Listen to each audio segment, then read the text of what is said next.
Assalamualaikum warahmatullahi wabarakatuh. Waalaikumsalam warahmatullahi wabarakatuh. Senantiasa kita bersyukur kepada Allah. Pada sore hari ini kita bisa melakukan sebuah kegiatan yaitu diseminasi budaya positif di UPT SMP Negeri 1 Bimbang. Salat beserta salam kita mohonkan kepada Allah agar disampaikan kepada Nabi besar Muhammad SAW. Mudah-mudahan beliau akhir kepada yang terhormat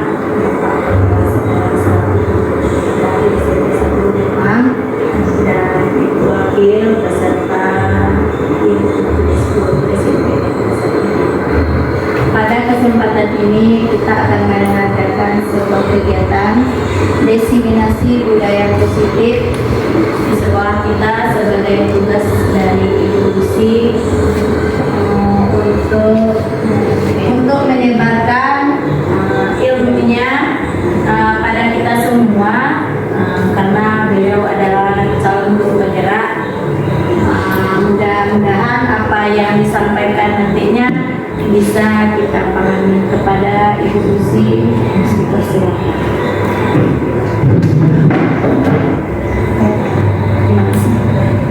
Bismillahirrahmanirrahim. Assalamualaikum warahmatullahi wabarakatuh. Waalaikumsalam warahmatullahi wabarakatuh. Pertama saya ucapkan terima kasih kepada Bapak Ibu semuanya yang hadir dalam kegiatan diseminasi budaya positif, di mana nanti saya akan memaparkan budaya positif yang akan kita terapkan di sekolah. Nah, kata sambutan dan kata mukalimat saya tumpahkan dengan pembicara terdahulu. Jadi langsung saja saya akan mempresentasikan mengenai apa itu budaya positif. Nah, baiklah Bapak Ibu semuanya, mungkin istilah budaya positif ini adalah hal yang termasuk baru dan belum sering kita dengar, tapi untuk saat ini dan seterusnya kita mungkin akan menerapkan ya budaya positif yang akan kita lakukan di sekolah. Nah, mungkin hanya istilahnya saja yang berubah. Kalau pelaksanaannya ini sudah sering dilakukan di sekolah. Nah, jadi apa itu budaya positif? Nah, ini budaya positif adalah sebuah nilai kebajikan yang menjadi keyakinan dan pada akhirnya menjadi karakter atau ciri khas dari sebuah komunitas atau lembaga. Biasanya kalau kita masuk ke sebuah lembaga, terutama di sekolah, kita akan melihat visi dan misi sebuah sekolah. Kemudian kita akan melihat peraturan-peraturan yang ada di sekolah. Ya, seperti itu Bapak Ibu. Nah, ini yang akan kita bahas memang ada kaitannya dengan peraturan sekolah. Namun, ternyata penggunaan kata peraturan sekolah untuk kurikulum merdeka itu sudah dianjurkan untuk tidak diterapkan. Kenapa? Karena peraturan sekolah itu sifatnya hanya satu belah pihak. Yang dimaksud satu belah pihak itu adalah buatan dari lembaga tersebut tanpa kita menanyakan kepada objek-objek yang dikenai. Nah, kalau kita di lembaga sekolah, objek yang dikenainya adalah warga sekolah, terutama siswa. Jadi, kita akan mencoba menerapkan budaya positif. Namun sebelum saya lanjut mengenai apa itu budaya positif dan bagaimana cara melaksanakannya, kita speaking sebentar ya. Mungkin ini Bapak Ibu sudah sering melakukan speaking ini atau terhadap muridnya. Nah, ini adalah salah satu bentuk untuk melatih konsentrasi karena kita sudah pukul 3 kurang, jadi konsentrasi kita sudah terganggu. Kita lelah seharian karena sudah mendidik dan mengajar putra-putra kita, putra-putri kita di sini ya. Nah, yuk kita melakukan speaking sebentar ya Bapak Ibu. Explaining-nya tebak warna. Sebut warna, bukan tulisan. Seperti ini. Tes konsentrasinya. Nanti saya minta Bapak Ibu untuk menebaknya. Untuk warga muda, siap? Siap. Merah. Hijau.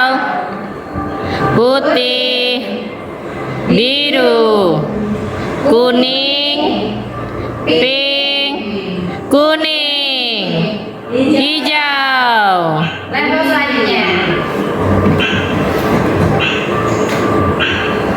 putih, biru,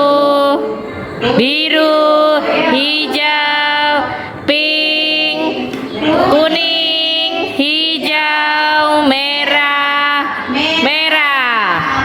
biru, pink, Level yang sulit. Siap ya? merah, kuning, hijau, pink,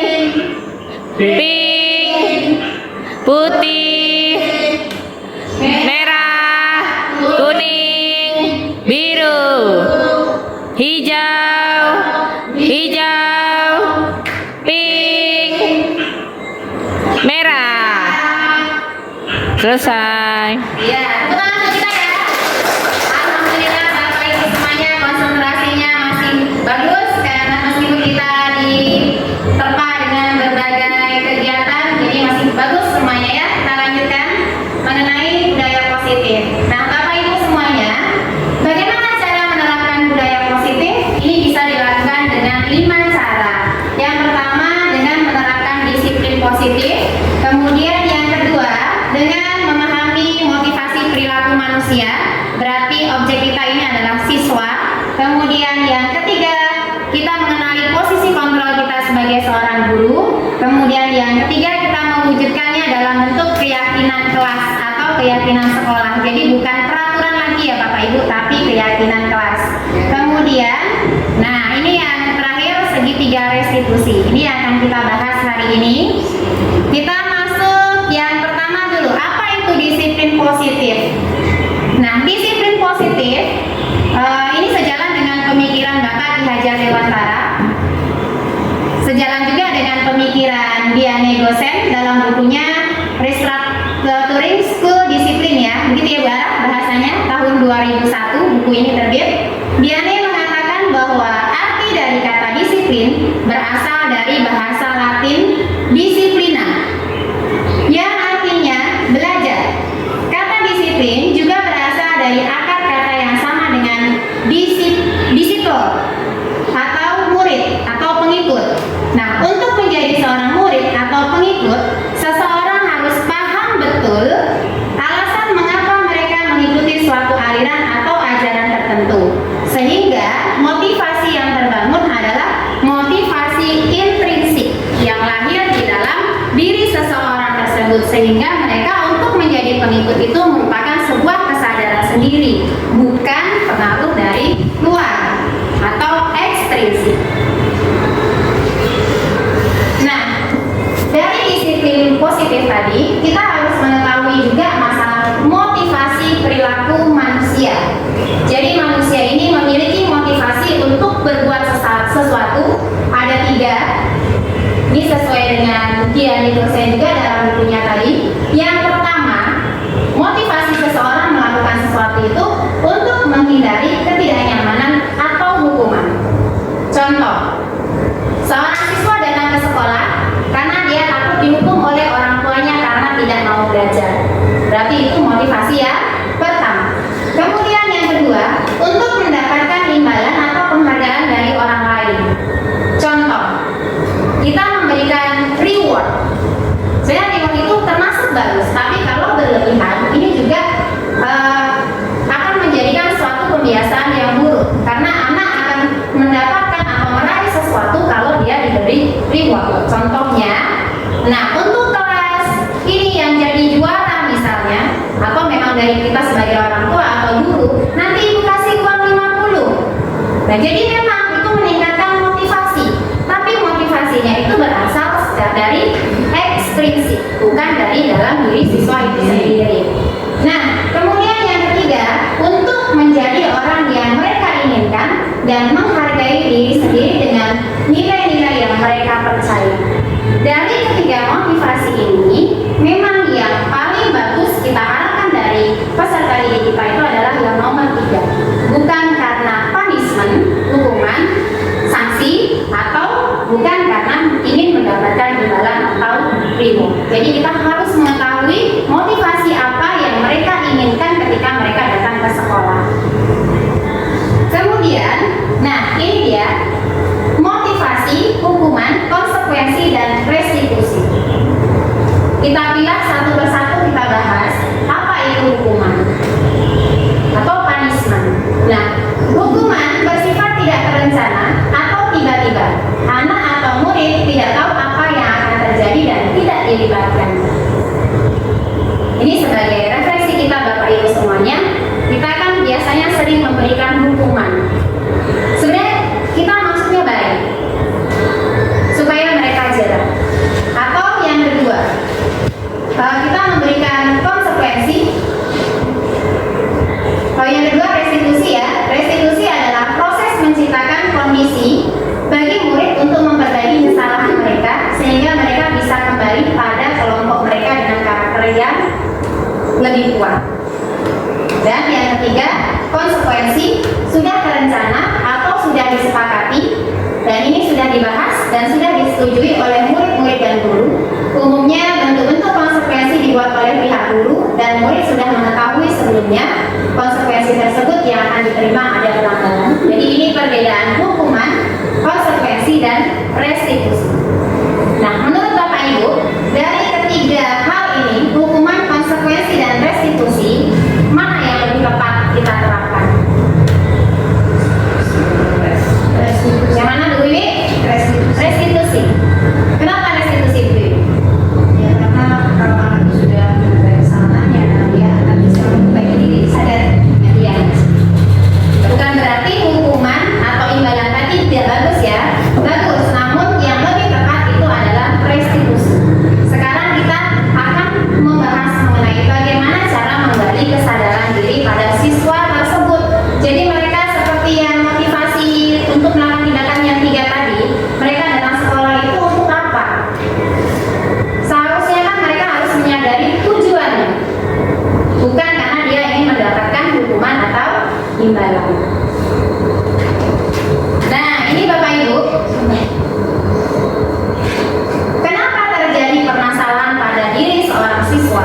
Karena ada kebutuhan dasar manusia yang tidak terpenuhi pada diri siswa tersebut.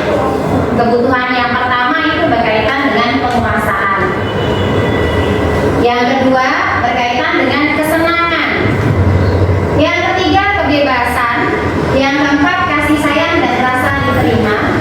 Yang kelima bertahan hidup. Kenapa terjadi ketidakseimbangan pada siswa sehingga menghasilkan kondisi yang tidak kondusif? Kemungkinan dari kelima kebutuhan dasar manusia ini pada siswa tidak terpenuhi. Itu baik oleh keluarganya atau oleh kita pihak guru pengampu pendidikan di sekolah. Jadi kita harus memperhatikan ini. Nah, kalau kita ingin atau menginginkan seorang siswa yang berhasil di masa yang akan datang, bahagia, selamat dunianya, nah kita harus memahami kebutuhan dasar manusia padanya. Nah, ini kita masuk ke yang selanjutnya mengenai keyakinan kelas. Apa itu keyakinan kelas? Tadi sudah saya sampaikan di awal mengenai peraturan dan keyakinan. Apa bedanya? Sebelum kita bahas ini, kita tengok ini dulu Bapak Ibu. Nah, apa itu perbedaan peraturan dan keyakinan?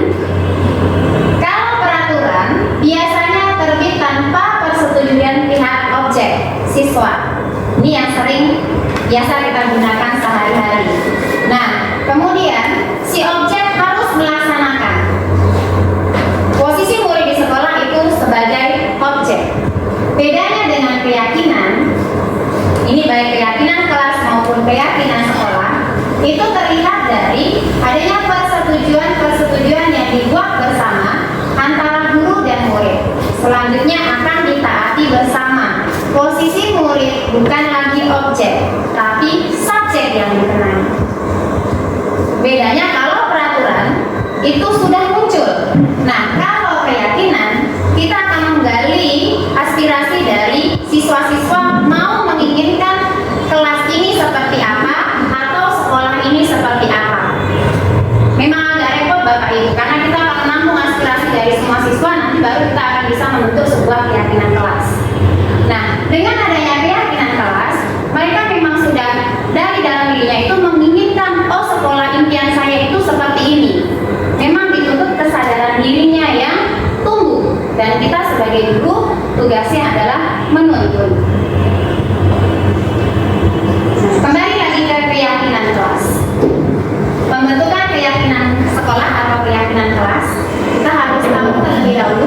Keyakinan kelas itu bersifat abstrak daripada peraturan yang lebih rinci dan konkret.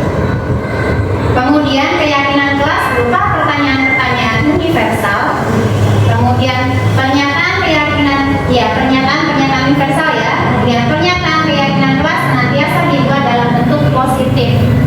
Nah ini kalau ada psikolog yang mengatakan nggak boleh mengatakan jangan, sebenarnya jangan itu boleh. Cuman kita gunakan kalimat ini yang positif. Kemudian keyakinan kelas hendaknya tidak terlalu banyak sehingga mudah diingat dan dipahami oleh semua warga kelas. Keyakinan kelas sebaiknya sesuatu yang dapat diterapkan di lingkungan tersebut. Jadi kita gali dari bawah aspirasi mereka. Kemudian semua warga kelas hendaknya ikut berkontribusi dalam pembuatan keyakinan kelas lewat kegiatan curah pendapat. Jadi memang dari aspirasi mereka. Mereka menginginkan kelas ini seperti apa atau sekolah ini seperti apa. Nah, kemudian yang terakhir, bersedia meninjau kembali keyakinan kelas dari waktu ke waktu. Jadi kita bisa meninjau ulang keyakinan kelas ini masih layak atau tidak untuk digunakan selanjutnya. Karena kan setiap periode ada terjadi pergantian perubahan subjeknya.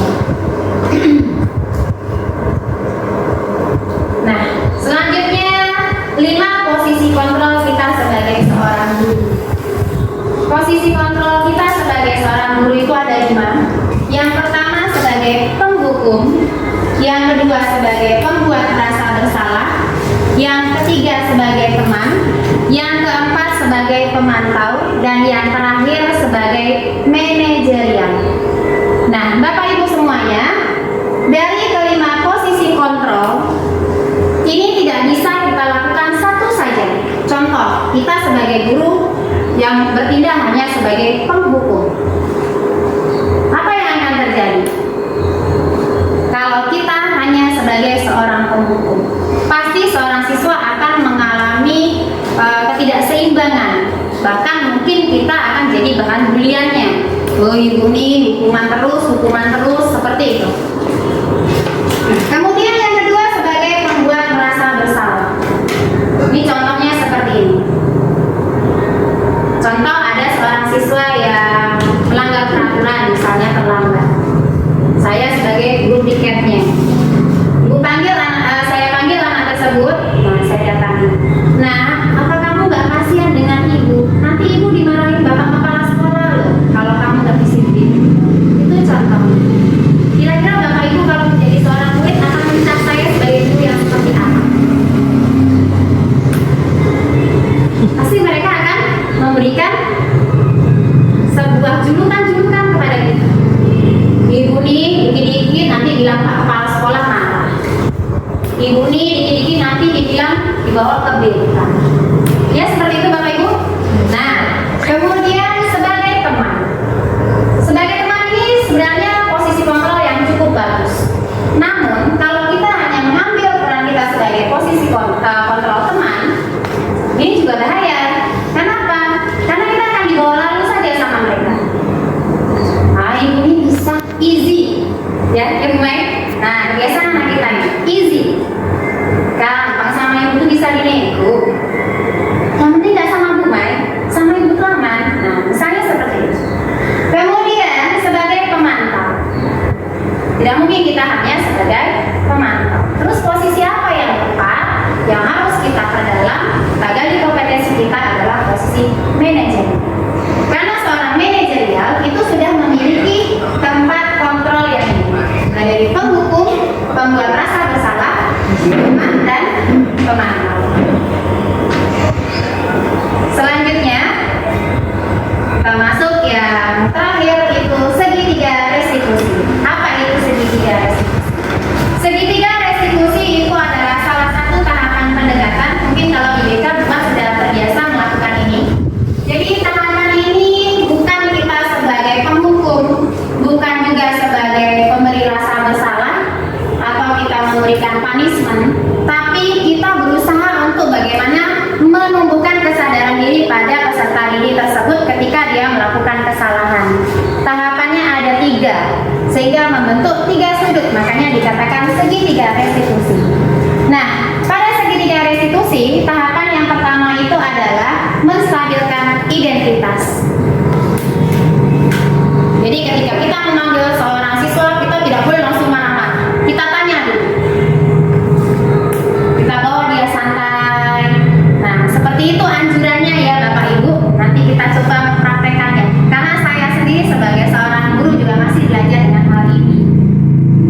apalagi melihat kondisi siswa kita yang luar biasa ya Bu Zahra ya.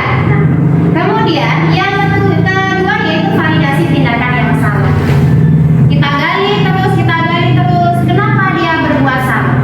Oh, ternyata alasannya ini. Nah, dari alasan itu kita bisa mengkaji tindakannya itu benar atau salah. Kenapa? Oh, ini salah satu bentuk, misalnya ya, ada anak yang berkelahi. Contohnya si A dan si B berkelahi. Kita panggil dia, kita terapkan pendekatan segitiga restitusi. Kita tanya dulu yang menghantam. Kenapa kamu hantam temanmu, Nak? Saya melindungi diri, Bu. Tadi saya ditendang. Kalau menurut Bapak Ibu itu kan tindakan salah menendang. Tapi dengan alasan dia mempertahankan diri, kita validasi tindakan yang salah. Kamu bagus sebenarnya mempertahankan diri. Tapi apakah itu tindakan yang tepat? Nah, itu salah satu bentuk validasi tindakan yang salah. Dan yang terakhir, menanyakan keyakinan. Setelah kita giring seorang siswa dari yang mengetahui bahwa dia salah, tindakannya itu tepat atau tidak, kita giring ke menanyakan keyakinan tindakannya itu salah atau tidak. Dan ketika dia menyadari tindakannya salah, kita tanyakan apa yang seharusnya dia perbuat setelah ini. Kita tanya dari hati ke hati, apa yang akan kamu lakukan, Nak, setelah kamu menendang temanmu atau setelah kamu memukul temanmu? Kita tanyakan pada anak ini. Nah, kalau anak ini sudah menyatakan tindakan yang positif, saya meminta maaf, Bu, saya tidak akan mengulangi. Kita giring kembali membentuk sebuah keyakinan bahwa tindakan anak ini tepat ketika dia mau meminta maaf dan tidak akan mengulangi. Kita perkuat lagi. Begitulah penerapan segitiga restitusi. Nah, ini ada sebuah contoh penerapan segitiga restitusi yang dilakukan oleh seorang guru dengan sebuah kasus. Biar gak ngantuk ya Bapak Ibu semuanya, kita lihat tayangan. Dina tidak terima pekerjaannya selalu dicontek oleh temannya. Ia marah dan tidak bisa menahan emosinya. Berikut adalah skenario penyelesaian masalah menggunakan segitiga restitusi. Dina, tadi ibu dengar laporan dari ketua kelas, katanya kamu habis bertengkar ya dengan Buka. Ya Bu, habis kasih. Kenapa kesal? Bukan terus mencontek hasil pekerjaan saya. Bukan hanya baik, terus juga selalu dicontek. Oh begitu, ya wajarlah kalau kamu marah dan kesal. Jika ibu ada di posisi kamu, ibu juga pasti akan berbuat hal yang sama. Lalu, apa yang kamu lakukan terhadap Dika? Saya marah-marah Bu, saya maki-maki dia, dan tanpa sadar saya menggunakan diri. Oh begitu, pasti kamu berbuat seperti itu ada alasannya ya? Iya Bu, masa saya diam saja? Saya kan sudah 3 kali mengerjakan soal, tapi Dika yang mencontek, tidak mau berusaha sendiri. Ya wajarlah kalau kamu merasa marah karena tidak rela pekerjaanmu dicontek begitu saja oleh Dika. Ibu sangat menghargai tindakan kamu yang tidak berbuat lebih buruk daripada itu, misalnya memukul. Sekarang coba kita pikirkan, tindakan kamu marah sampai menggerak meja, apakah sesuai dengan keyakinan kelas kita? Menurut kamu, keyakinan kelas apa yang sudah dilanggar? Saling menghargai antar teman. Ya betul. Menurut kamu, saling menghormati antar teman itu penting tidak untuk kamu? Baik, kalau menurut kamu itu penting, jadi keyakinan apa yang harus kamu lakukan pada saat kamu sedang marah? Harus lebih sabar.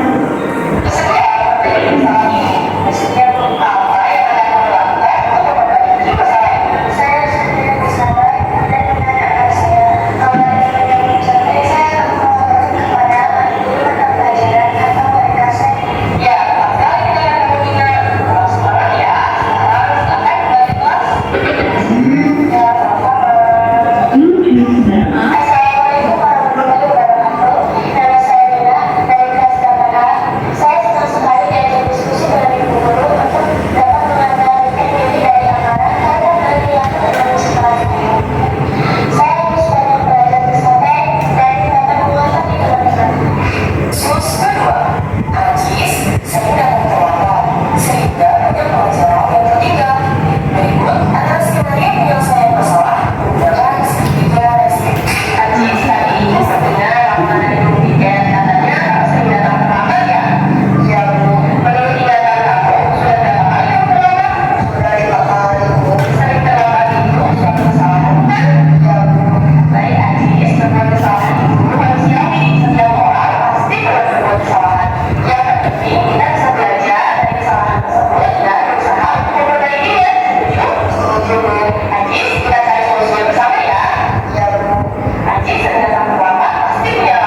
contoh segitiga restitusi yang dipertahankan oleh tokoh. Nah, gimana Bapak Ibu? Ada yang ingin ditanyakan atau pendapat bagaimana kalau murid kita yang mengalami apakah kita bisa melakukan segitiga restitusi? Misalnya murid kita yang si A tadi masih bisa nggak direstitusi? Boleh?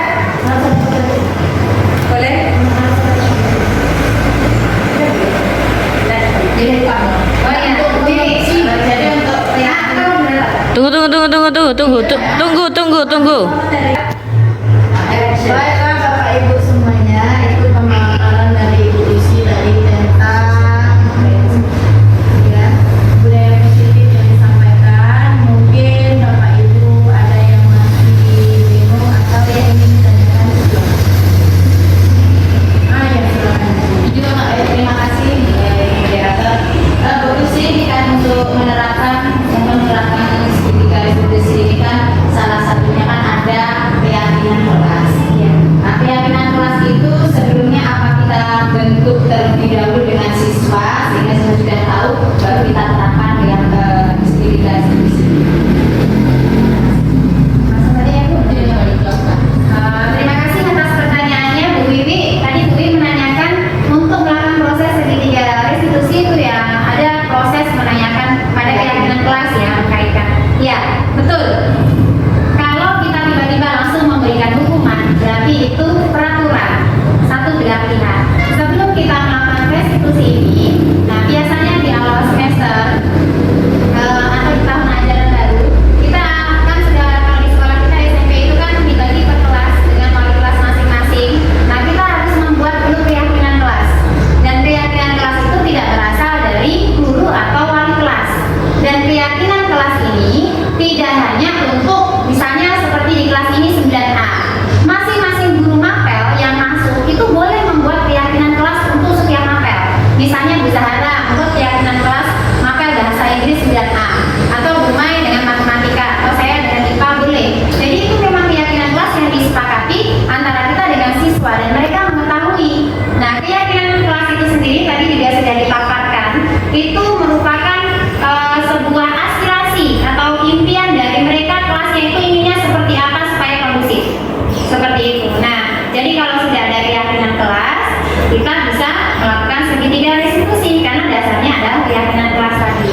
Contohnya tadi keyakinan kelas apa yang sudah kamu lakukan. Nah kalau kita tidak memiliki keyakinan kelas terlebih dahulu kita tidak punya dasar begitu Bu ini. Jadi ya memang penting sepertinya ya kalau kita sebagai wali kelas atau guru mapel kita membuat kesepakatan. Nah bahasanya kita mungkin sudah ada yang melakukan berupa kesepakatan ya. Nah, sekarang bahasanya dipercantik jadi keyakinan kelas. Mungkin Bu Zahara untuk belajar bahasa Inggris itu wajib bawa dictionary. Nah itu kan ya berarti apa kesepakatan kalau belajar bahasa Inggris kan? Bu kalau bahasa Inggris kan bahasa asing kita tidak tahu semua vocabnya jadi kita membutuhkan alat untuk penerjemahnya berarti kamus. Jadi gimana setiap belajar bahasa Inggris dia membawa tuh. Nah nanti gimana kalau tidak ada yang membawa berarti anak ini sudah melanggar keyakinan kelas baru kita tindak begitu. Atau matematika misalnya belajar dengan Bu Mai. Belajar dengan Bu Mai ini harus membawa alat ukur penggaris misalnya ya atau membawa jangka atau membawa alat-alat media-media yang dibutuhkan terserah nanti pas tiba di materinya apa misalnya mau bikin lingkaran menggunakan jangka sorong atau mau mengukur. Nah kalau alat-alat itu tidak ada kita tidak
peraturan sekolah yang sudah disampaikan kepada orang tua. Dimana memang ya peraturan sekolah itu datangnya dari sekian sekolah yang diberitahukan kepada orang tua dan siswa.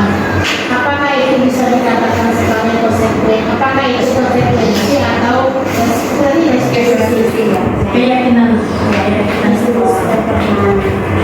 Pertanyaan yang sangat bagus sekali ya, Mai. Karena memang kita baru tahap mulai awal dan mengenal hal yang baru. Jadi seperti ini tuh kita sulit membedakan mana yang peraturan, mana yang keyakinan, mana yang konsekuensi, mana yang restitusi. Nah, gitu. Sebenarnya peraturan yang sudah ada di sekolah itu bisa kita ubah dalam bentuk keyakinan apabila kedua belah pihak sudah sepakat. Begitu, Ume. Nah, dan tidak ada yang merasa dibebani. Tidak merasa ada yang menjadi objek seperti itu. Nah, misalnya kita karena ini keyakinan kelas ini hal baru. Mungkin kalau kita meminta kepada siswa kita untuk aspirasi maunya sekolah seperti apa, mereka akan bingung karena selama ini tidak seperti itu ya, Bu. Nah, kita boleh menuntut, kita boleh mengarahkan. Nah, bagaimana kalau kita pengen sekolah kita itu seperti ini?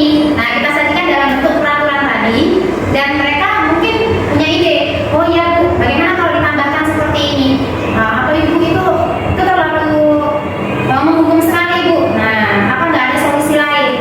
Nah, itu mungkin bisa kita rapatkan nanti, termasuk rapat dengan orang tua tadi, Bu. Karena memang keyakinan sekolah, keyakinan kelas. Kalau keyakinan kelas itu antara warga kelas dengan guru ya. Tapi kalau sudah cakupannya sekolah, otomatis kita tidak bisa lepas dengan warga sekolah lainnya seperti komite, orang tua.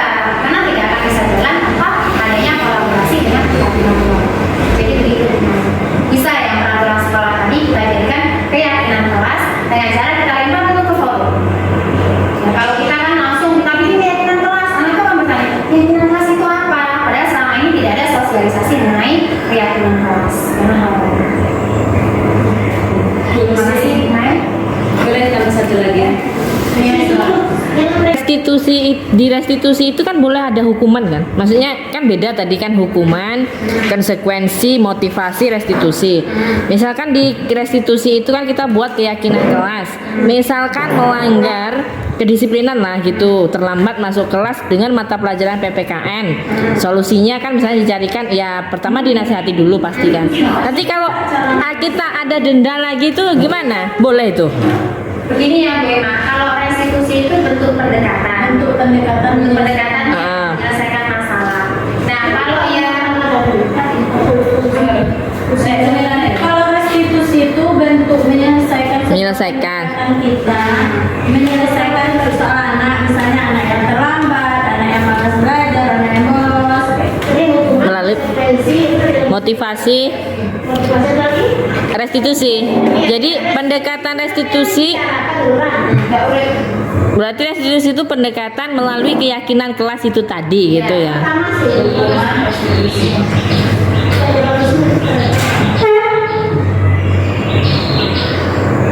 ini, Bukan. Ah, itu. ini, Nih. Ini kan tiga nih.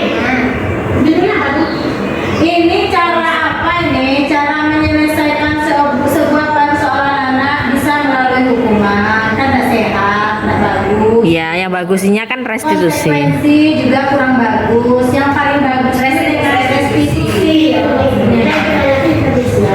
Yang peraturan itu masuk restitusi, masuk konsekuensi atau masuk yang minum. Nah, kalau peraturan tuh kalau yang masuk hukuman dan konsekuensi. Kadang kan ada langsung peraturan itu langsung menghukum atau hanya oh ini yang ini nggak boleh gitu kan.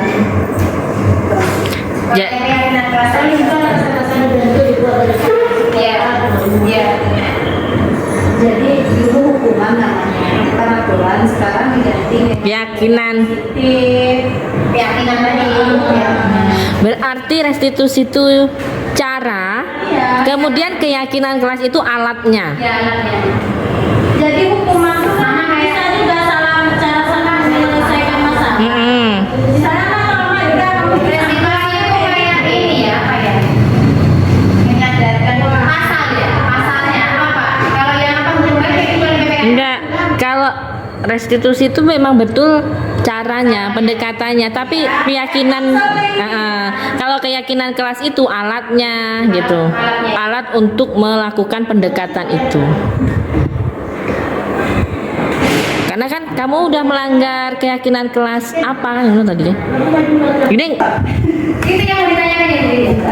kayak beda loh. Istilah aja, mungkin saya Iya. PS. PS itu kan ada dari ekonomi, jadi saya bikin kesepakatan dengan anak di awal pelajaran biasanya kan. Kita bikin MOU ya, Istilahnya ya, Tapi bahasanya juga saya ya, bikin MOU dengan perusahaan lain. Iya. Bahasanya aja ya, kayak sekarang dia apa? Keyakinan. Oh, Jadi memang sudah diketahui kedua belah pihak dari awal. Jadi tidak ada yang merasa dirugikan. Jadi saya beda. Kalau kita buat keyakinan kelas, kita dalam program itu. iya. Tapi kan yang namanya di lapangan tidak seperti kayak apa? Restitusi apa? Kalau dari situ saya tanya ke tadi ya. Terima kasih Bapak Ibu semuanya. Diskusinya sangat luar biasa ya. Kita ingin menentukan bagaimana melakukan pendekatan restitusi di sekolah kita supaya memang tidak berpihak pada kita saja. Kita mengetahui keinginan siswa tersebut. Nah, karena tidak ada lagi pertanyaan dan tidak ada lagi diskusi, saya kembalikan ke moderator. Presentasi dari saya akhiri. Assalamualaikum warahmatullahi wabarakatuh. Waalaikumsalam warahmatullahi wabarakatuh. Baiklah Bapak Ibu, kita sudah mendengar panjang lebar dari inklusi tentang budaya positif di sekolah kita. Mudah-mudahan bisa kita ambil mana yang cocok, mana yang bagus kita terapkan di sekolah sambil berjalan. Saya sebagai pembawa acara atau moderator, kalau ada salah dan jangannya saya mohon maaf. Saya akhiri. Assalamualaikum warahmatullahi wabarakatuh. Waalaikumsalam warahmatullahi wabarakatuh.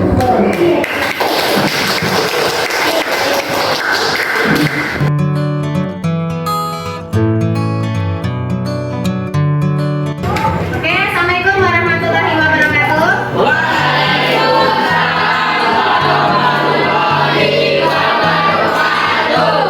Apa kabar anak ibu kelas 7? Sesuai janji kita sebelumnya ya, bahwa hari ini kita akan membuat keyakinan kelas. Untuk ibu adalah guru IPA. Ibu ingin menciptakan kelas kamu ini, kelas 7 adalah kelas yang kondusif. Tapi sebenarnya bukan keinginan ibu loh yang untuk menciptakan kelas kondusif. Kamu pengen nggak? Kamu pengen nggak kelasmu ini aman, nyaman, damai, dan tentram seperti ini? Pengen ya? Nah, apa sih yang kamu inginkan dari kelas ini? Nyamanan, rapi, bersih, kata Nabi, kata rapi. Apa lagi? Tentram, ketentraman. Tak kedua, apa pengenmu? Tentram. Mas Pio, kalau ada yang terlambat bagaimana? Tentram. Nah, mengganggu nggak? Mengganggu nggak? Mengganggu proses pembelajaran nggak? Ya. Sekarang, Ibu akan menuntut kamu membuat keyakinan kelas. Jadi ini adalah sebuah kertas. Ibnu, silakan kamu tuliskan harapanmu atau peraturan yang pengen kamu buangkan, mimpimu terhadap kelas ini yang ingin kamu tuliskan untuk menciptakan kelas yang aman, nyaman, damai, dan tentram serta kondusif tadi. Tuliskan di sini. Nanti dari aspirasi kamu, jika pengennya apa dituliskan di sini. Nanti kita susun di sini. Kita buat keyakinan kelas bersama. Setuju? Setuju. Nah, pertanyaan ibu, apakah sama keyakinan kelas dengan peraturan? Beda. Hah? Beda. Beda? Oke, selama ini kamu di kelas ini dengan wali kelas itu ada peraturannya. Peraturan itu siapa yang buat? Wali kelas kan? Wali kelas kan yang buat? Bukan kalian kan? Apakah kamu suka dengan peraturan itu? Suka. Ada yang enggak, ada yang suka. Bu, ini terlalu membebani. Nah, sekarang ibu akan membawa kamu untuk membuat keyakinan kelas. Jadi ibu ingin tahu mimpi kamu, harapan kamu terhadap kelas ini supaya kelasnya aman, nyaman, damai, dan serta kondusif. Silakan dituangkan di sini, nggak usah ditulis namanya. Ya, masing-masing kamu akan mendapatkan satu kertas. Boleh kamu tuliskan satu atau dua harapan yang ingin kamu sampai di kelas ini. Nih, nanti dibeliin tadi. Ya, iya nanti dikembalikan kertasnya ke ibu, kita tempel di depan nanti ya, kita baca sama-sama apa mimpi kalian.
inginkan. Coba ketua silakan ke depan dibacakan mimpi temanmu terhadap kelas ini.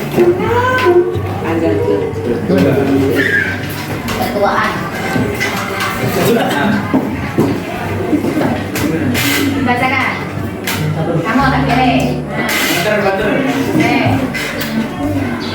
Saya ingin kelas bersih dan nyaman. Oke, kelas bersih dan nyaman. Kemudian Saya ingin kelas ini tentram dan damai dan nyaman. Saya ingin kelas ini nyaman dan tidak ada yang mengganggu. belajar. Saya ingin kelas 7 damai, tidak ada bully membuli. Saya ingin kelasnya nyaman, damai dan tidak ada yang tidak saat pembelajaran dimulai. Oke, bagus. Saya ingin aman, tentram, denda di kelas menjadi sedikit. Sedikit. Oke. Ada benda ya tadi di kelasnya? Sama ini ya. Saya ingin AC kipas untuk Di kelas biar tidak panas. Ya, gitu ya. dan saya ingin kita Ada lampunya. Oke. adanya kedamaian dan ketentraman. Saya ingin setiap Teman yang terlambat terlambat diberikan denda atau sanksi. Saya ingin lokal ini tidak ada bully lagi. Ya. Saya ingin kelas 7A kenyamanan dan kelas bersih dan rapi. Saya ingin saat pembelajaran fisik dan saya ingin di kelas ini tidak ada yang membuli bersama teman. Saya ingin tidak ada orang yang main dasi, kacu, Pecut. Oh ya. dijadikan pecut. Ada yang main dasi ya, nyakiti ya, itu namanya bully secara fisik. Oke, lanjut. Saya ingin kelas ini kompak dan tidak ada bully. Saya ingin kelas 7A tentram dan damai dan saya ingin tidak suka dengan bully di kelas 7A. Saya ingin kelas ini tidak ada pembulian antara teman-teman. Saya ingin kelas ini bisa nyaman, tentram, damai dan bisa bekerja sama. Saya ingin tidak ada yang menghina, mengejek apalagi menghina fisik dan nama orang tua. Saya juga ingin kelas ini kami kompak. Saya ingin kelas kita terhindar dari sampah dan saya ingin kelas ini tidak ada bully. Ya. Saya ingin tidur agar tercipta kedamaian. Ingin tidur di kelas ya. Ini kalau tidur itu di kelas atau di rumah enak? Kelas tidur. Ngapain datang ke sekolah kalau cuma mau tidur? Ya. Oke. Saya ingin Kanan. kenyamanan, tidak ada tekanan, tidak ada yang mengakhiri fisik. Saya ingin orang yang dan saya ingin tidak ada keributan di kelas. Saya ingin memiliki kelas yang terhindar dari bully dan tidak pernah terjadi perbincangan pada bully. Kalau masuk BK karena masalah disanksi, tidak ada bully. Terima kasih. Tidak ada bully sesama teman dan tentram, damai dan nyaman, terhindar dari sampah dan kotor. Oke, terima kasih Ketua membacakan, silakan kembali ke tempat. Yang tidur itu sangat istimewa. Tidur, jika kalau mau tidur di rumah saja ya, nggak usah di sekolah. Oke, anak ibu semuanya sudah menuliskan mimpi atau harapan kelas ini. Coba dari 23 aspirasi kamu, pendapatmu, kalau kamu tadi mendengar apa yang sudah dibacakan oleh ketua kelasnya, apa sih harapan terbesar dari kelas ini? Nyaman. Tidak ada bully ya, nyaman. Tidak ada bully. Nah, bagaimana kalau kita ambil kata bully ini sebagai keyakinan kelas? Bagusnya kalimatnya apa? Gimana? Kamu menginginkan kelas ini tidak ada bully? Iya. Ya? Tidak suka kalau dibully fisikmu, tidak suka dibully nama orang tuamu? Iya? Ya. Sepakat? Sepakat. Kelas sudah menginginkan tidak ada bullying di kelas ini, baik secara fisik seperti tadi yang katanya dasi dijadikan pecut ya, atau kacu yang dijadikan pecut itu bully fisik, atau main tendang, main poles, itu nggak boleh di sini ya. Kemudian yang kedua, bully verbal, kata-kata. Kamu menjuluki temanmu ini, temanmu itu, misalnya namanya dirubah, atau kamu panggil nama orang tuanya, ya, nggak boleh ya. Kamu tidak menginginkan itu di kelas ini? Ya. Oke, kita bikin keyakinan kelasnya.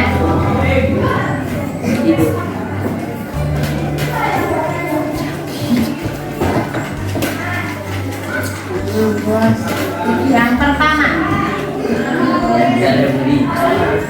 kami tidak menyukai bully karena kami menyayangi sesama teman. Setuju? Setuju. Ada yang mau merubah kalimatnya? Pak Ketua? Ya. Saling sayang kita? Saya tapi sebatas teman. Sebatas teman? Ya. Kalau teman nggak boleh saling menyakiti ya? Ya. Ya, teman. Kalau saya berlebihan enggak, Bu? Stop bully ya. Kita buat Ya Bu. saling menyayangi dan mengasihi.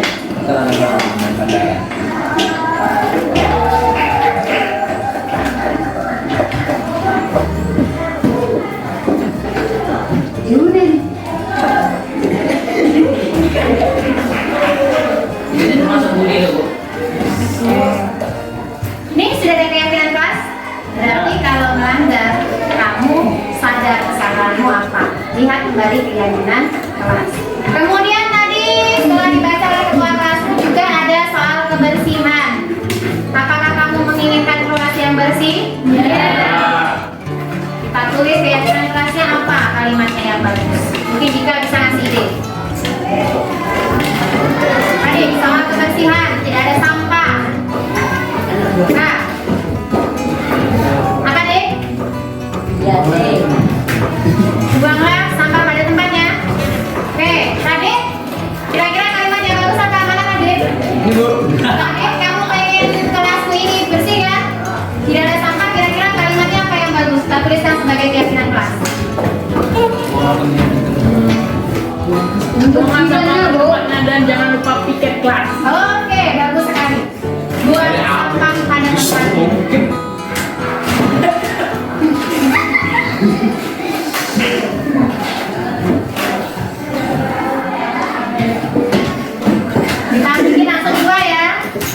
Betul. Yang dimaksud ribut di sini kalian membahas hal-hal yang tidak berkaitan dengan pembelajaran, iya kan? Iya. Nah, kira-kira kalimatnya yang bagus apa? Kita jadikan keyakinan kelas. Jangan ngobrol waktu jam pelajaran. Jangan ngobrol. Kalau yang diobrolkan pelajaran boleh? Boleh. Kira-kira itu kata apa? Tidak mengobrol pelajaran. Jangan membahas yang lain waktu jam pelajaran. Tidak keluar topik. Tidak keluar. Kata tidaknya kita buang. Kira-kira apa? Boleh keluar saat jam pelajaran. Permisi boleh. Nanti kalau saat pipis boleh Kan permisi. tidaknya hilang. Nah, kira-kira apa bahasanya yang bagus? Membahas yang penting. Membahas yang penting. Apa? Kira-kira apa? Boleh tidurkan manusia saat tidak pelajaran. Apa kira-kira? Kedua, freedom.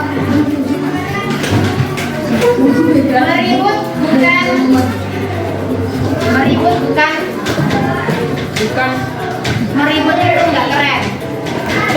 Nah, jadi apa yang kita bikin? Keributan menimbulkan masalah. Yes. Ya. Ya. Betul. Yuk. Kami cinta damai. Bikin aja seperti itu ya. Tujuan cinta damai. Kami cinta. Kemudian masalah terlambat. Kenai sanksi. Hah, sanksi? Langsung sanksi? Ya. Tidak. Kami suka tepat waktu. Iya kan? Iya, Bu. Selalu tepat waktu. Woi. Nah, nih apa persatu tadi yang terlambat masuk kelas? Berarti kamu bukan bagian dari siswa yang suka tepat waktu. Kira-kira apa lagi?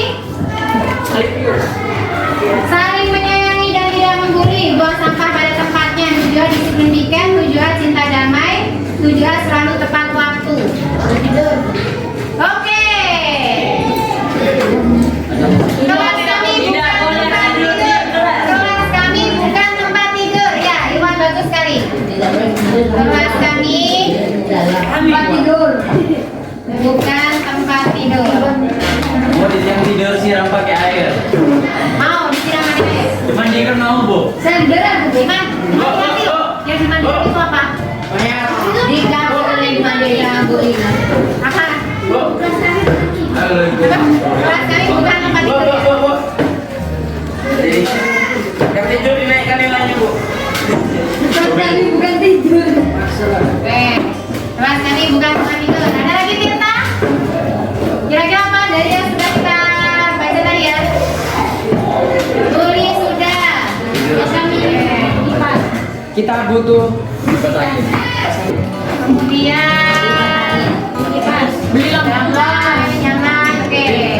Ibu rasa sudah ada 6 kelas yang tertutup. Coba sekretarisnya siapa? Hasil. Bacakan cek yang terakhir. Biar keyakinan kelas ini menyebar ke seluruh temanmu dan dirasapi supaya menjadi kesadaran diri untuk tidak berbuat yang tidak sesuai dengan keyakinan kelas. Ya. Keyakinan kelas 7A. 1. Saling menyayangi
pembelajaran berlangsung dengan baik. Ada pertanyaan anak ibu? Oke, ini ya kita buat keyakinan kelas. Kalau melanggar itu kena sanksi, Bu. Nah, ada pertanyaan yang bagus sekali. Kalau melanggar ini apakah ada sanksi, maunya kalian apa? Ya. Ini terjadi pelanggaran atau kalian tidak sesuai dengan keyakinan kelas, apa yang ingin kamu lakukan? Itu. Terlambat kalau ada alasannya boleh. Terlambat kalau ada alasannya boleh. Alasannya harus tepat. Jadi nanti kalau kalian sudah melanggar keyakinan kelas yang kita buat, nanti kalian akan direstitusi. Kalian akan dilakukan nasihat supaya kembali ke posisimu menyadari apa kesalahanmu. Betul. Oke? Jadi tidak ada lagi hukuman buat kamu. Kamu kok suka kali dengan hukuman ya? Mau dihukum? Ya, mau bisa. Oke, untuk kita nanti. Enggak kan? Oke, jadi keyakinan kelas 7A. Sekretaris tolong dicatat, nanti kita ketik yang cantik, kemudian kita tempelkan di sini biar setiap orang yang masuk kelas 7A bisa membaca. Nah, tidak ada lagi pertanyaan. Ibu akhiri sampai di sini membuat keyakinan kelas dengan 7A. Assalamualaikum warahmatullahi wabarakatuh. Waalaikumsalam warahmatullahi wabarakatuh. Silakan.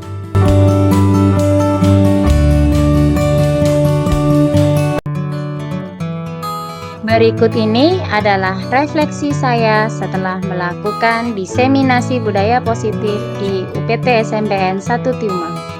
Saya merasa sangat bahagia karena telah menyampaikan sebuah pemahaman tentang budaya positif di sekolah. Saya senang sekali Bapak Ibu guru di sekolah saya antusias mengenai praktik baik pembuatan keyakinan kelas. Rencana perbaikan untuk implementasi ke depannya, yaitu senantiasa membuat keyakinan kelas dengan murid untuk menumbuhkan budaya positif, penerapan segitiga restitusi sebagai pendekatan untuk menyelesaikan permasalahan murid di sekolah, kemudian selalu kolaborasi dan berbagi dengan rekan guru lainnya dalam menciptakan budaya positif. Testimoni dari rekan guru setelah mengikuti diseminasi budaya positif dan menyaksikan pembuatan keyakinan kelas dengan saya di UPT SMPN 1 Tiumang. Assalamualaikum warahmatullahi wabarakatuh. Nama saya Wiwi Indrawati. Saya setelah mengikuti seminar diseminasi budaya positif yang dilakukan oleh Bu Lucy, saya menyadari betul betapa pentingnya menumbuhkan rasa kesadaran diri dari seorang murid. Mereka melakukan kegiatan bukan karena takut hukuman atau diberi penghargaan. Perkenalkan, nama saya Widya Suci SPD, sebagai salah satu staf pengajar di SMP 1 Tiumang.